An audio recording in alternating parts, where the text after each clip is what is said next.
Hi అండి. Welcome to Tejla kitchen. ఎలా ఉన్నారు అందరూ?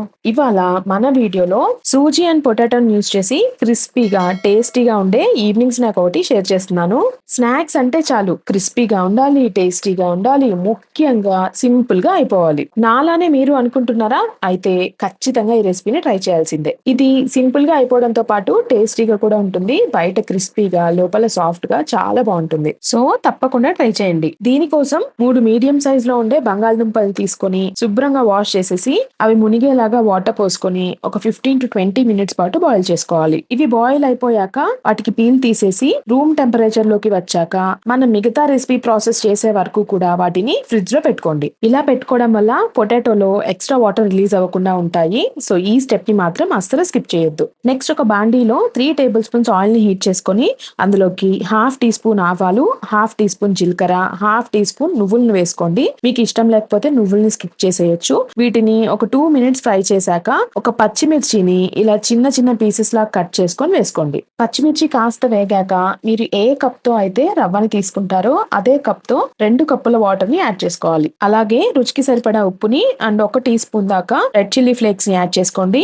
మీ దగ్గర రెడ్ చిల్లీ ఫ్లేక్స్ లేకపోతే మిరియాల పొడి అయినా యాడ్ చేసుకోవచ్చు. నెక్స్ట్ ఇప్పుడు ఫ్లేమ్ ని హైలోకి అడ్జస్ట్ చేసి వాటర్ ఇలా మరగడం స్టార్ట్ అయ్యాక లో ఫ్లేమ్ కి టర్న్ చేసుకొని 1 కప్పు సూజీని అంటే బొంబాయి రవ్వ అంటాం కదా, దాన్ని కొంచెం కొంచెంగా యాడ్ చేసుకుంటూ కలుపుకోవాలి. ఇలా కాకుండా రవ్వని ఒకేసారి వేసేస్తే వాటర్ వేడిగా ఉండడం వల్ల ఉండలు ఫామ్ అయిపోతాయండి. సో కొంచెం కొంచెంగా వేసుకుంటూ రవ్వ వాటర్ ని అబ్జర్వ్ చేసేసుకొని పాన్ నుంచి సపరేట్ అయ్యేంత వరకు కూడా కంటిన్యూస్ గా కలుపుతూనే ఉండాలి. ఇక్కడ చూపిస్తున్న విధంగా రవ్వ పాన్ నుంచి సపరేట్ అయ్యాక స్టవ్ ఆఫ్ చేసేసి మూత పెట్టి ఒక 7 to 8 minutes పాటు అలా వదిలేయండి. 8 minutes తర్వాత దీన్ని ఒక ప్లేట్ లోకి ట్రాన్స్ఫర్ చేసుకొని ముందుగా ఉడికించి ఫ్రిడ్జ్ లో పెట్టుకున్న పొటాటోని ఇలా గ్రేట్ చేసుకొని వేసుకోండి. వీటితో పాటు కాస్త కొత్తిమీరను కూడా వేసి ఇవన్నీ కూడా బాగా మిక్స్ అయ్యేలా కలుపుకోవాలి. ఇలా కలుపుకునే టైంకి రవ్వ అనేది పూర్తిగా చల్లారిపోకుండా చూసుకోండి.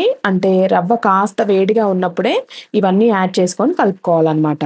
ఇలా అంతా కలిపేసుకొని ఒక పిండి ముద్దలా చేసుకొని పక్కన పెట్టుకోండి. నెక్స్ట్ చపాతీ బండకి కానీ లేదా ఏదైనా ఒక ఫ్లాట్ సర్ఫేస్ కి అలాగే మీ చేతికి కూడా కాస్త నెయ్యిని అప్లై చేసుకొని కలిపి ఉంచుకున్న పిండిలో నుంచి కాస్త పిండి ముద్దను తీసుకొని ముందుగా ఇలా అరచేతుల మధ్యలో రోల్ చేసి తరువాత ఫ్లాట్ సర్ఫేస్ మీద ఇక్కడ నేను చూపిస్తున్న విధంగా రోల్ చేసుకోండి.